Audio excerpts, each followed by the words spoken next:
Straight ahead on Face the State, 2018 is a year for the record books. It started with roughly 20 candidates for governor, which led to a fierce primary battle between 5 Republicans and 2 Democrats. After a multi-million-dollar TV war, Ned Lamont beat Bob Stefanowski to become our next governor. Congresswoman Elizabeth Esty dropped her re-election plans after her role in a sex abuse scandal made headlines. Her replacement, a history maker, becoming the first black woman to represent Connecticut in Washington. Governor Dan Malloy suffered from low poll numbers all year, but had some success, like CVS and Aetna merging and staying in Hartford. Today, our first annual Face the State Holiday Awards presentation, coal or candy? Who gets what? We'll talk with Hartford Courant columnist Kevin Rennie and political pundits Jody Latina and Tanya Meck. It's all straight ahead this Sunday morning, December 23rd, 2018. From Eyewitness News, Connecticut's most watched local political program, this is Face the State. Good morning, everyone. I'm Dennis House, and welcome to Face the State. It's 8:30 on this Sunday morning, and welcome to our first ever annual awards presentation program. Coal or candy? Some newsmakers of 2018 will get some coal in their stocking, others will get some candy. And here to give it all out is our panel of experts. We welcome them, Tanya Meck, Kevin Rennie, and Jody Latina. Thank you all for being back here on the program again. So this was kind of fun. It is kind of fun to look back. And Kevin's most excited. He's very excited. It's so much easier to, I'm a terrible predictor, so it's a lot easier to look back than it is to predict what's going to happen in the next year. He has a car full of coal, but let's begin with Tanya. Biggest surprise of 2018, what was it? For me, the surprise was how close the governor's race was. I actually thought things would shake out a little bit earlier. But then on your show, I predicted before the election it was going to come down to, I think, after midnight. What did I say, 11:45? So I was actually surprised it drug out so long. I thought we'd have a little bit more coalescing before then. Kevin? I expected a Republican to be governor at the end of the year, and the Republicans managed to nominate their worst candidate and pay the consequences for it. Jody? He's so subtle.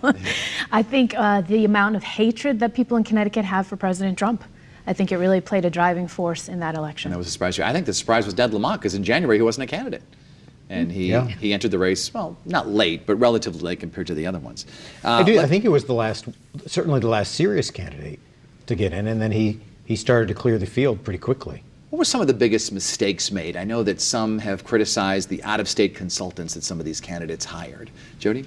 I would agree with that. I think a lot of folks from inside Connecticut, were trying to really reach out to the candidates and to say to them, you know, we understand you have outside consultants, and while you do have to listen to them, you also have to go with your gut, and you have to listen to the locals that know the state, that know the residents, that know what exactly folks want to hear from you about.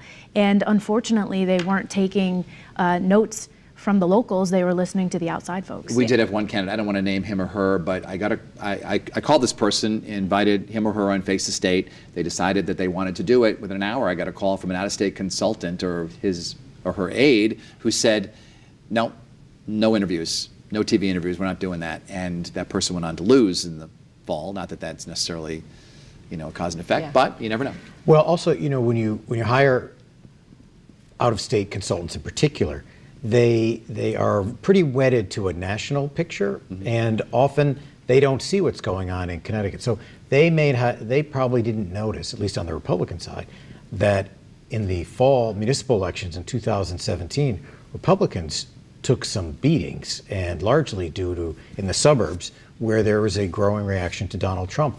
That didn't end in November of 2017. That continued, grew, and I think that they didn't see the signs until much too late. Listen, I agree that you've got to balance, with both of you, you've got to balance the local expertise and the flavor for where you're running. There is a role for out-of-state consultants. There is not enough talent, quite frankly, in Connecticut or many other states to go around. Think of the sheer number of primaries and races that we had in Connecticut this last cycle. These are professionals that know what they're doing. So balancing that with the local feedback and saying, hey, you might want to go on Dennis's show, right? You might want to get some coverage. But there are the Tanyas and the Jodys out there to be hired. There's also Ann Baldwin. Lots of other people, Dubin McDowell. They're all a lot of consultants in the business, but as you say, obviously not enough so that everyone can hire a local one. All right, let's move on to our presentation, and let's begin with candy canes. And Jody and Tanya, you both have a candy cane for Ned Lamont. Explain that. I personally gave Ned Lamont a candy cane because I like the fact that he's being inclusive on his transition team. Obviously, Mayor Aaron Stewart, who I work for, is on the transition team, and I think that that's really important for Republican voices to be at the table. He also allowed Rob Simmons and Thad Gray to be in on the conversation, and I think that's important. Tanya? Yeah, I mean, on the transition team, setting the tone from day one, well, before day one, actually, is very important.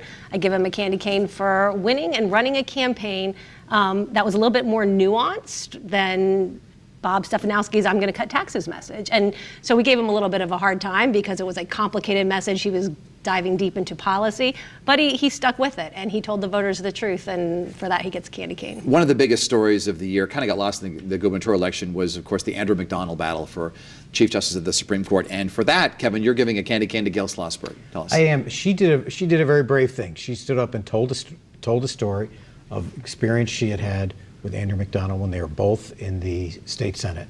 Oh, excuse me, she was in the state Senate. He was in the governor's office by then. And, you know, I think people believed her. And, you know, our feeling now is, you know, if you've been bullied, we're going to start out believing you. And that's a tough thing to do, especially in a Senate that was divided 18-18. And she took a lot of abuse and held her ground. She didn't get a lot of support from her fellow senators in this. No, she did not. They decided, and you know, even fellow women legislators just gave her a very difficult time, and you would think didn't believe her, but enough people did. Let's move on to another newsmaker this year, Nick Boletto, and he's getting candy and coal. And Kevin, why don't you take this, because I know you He's suggested getting this. candy and coal. Why is he getting both? Because if you judge him by the results, he did a great job for Connecticut Democrats. They elected, they pretty much cleaned the table. They elected everybody. And they elected everybody. And He loses his clear. job. and he loses his job. And so, you know, as I understand, he has pointed out, he wins all these victories for the Democrats. He loses his job. J.R. Romano, who's the Republican chairman, lost everything. He keeps his job. And that is the irrational nature of politics. Ladies, you want to weigh in? Well, maybe the irrational nature of politics, but also the politics of a new administration, right? And new electeds coming Because in. Nick Boletto did not support Ned Lamont, correct? I mean, early on he was. Well, I mean, state chairmen generally don't dive in on a side Early on. Early They can on guide when it's that people. crowded. But sure. he certainly, you know, he certainly did what a state party chairman is Should supposed to do. do, which is And he did it well. win. Good enough. All right, let's move on. Candy. And two pieces go to Sean Wooden, the treasurer-elect. Tanya? Yeah, so I think he had some of the best campaign ads I've seen, and it's notable. This is the first time he's ever been on TV. He hasn't done campaign ads before. He took the treasurer's office, which is hard to explain and relate to how that makes a difference in your average life. I know Jody can talk about why she liked his pinching pennies ad the best, I think, because you said he sounded like a Republican. But he was with his sons, he was there, he was relatable, he was approachable. Likable. And he was That kind of person, likable. likable. And he Yeah. did a really, really nice job of conveying that in his ads. So candy canes all the way around to Sean Wooden.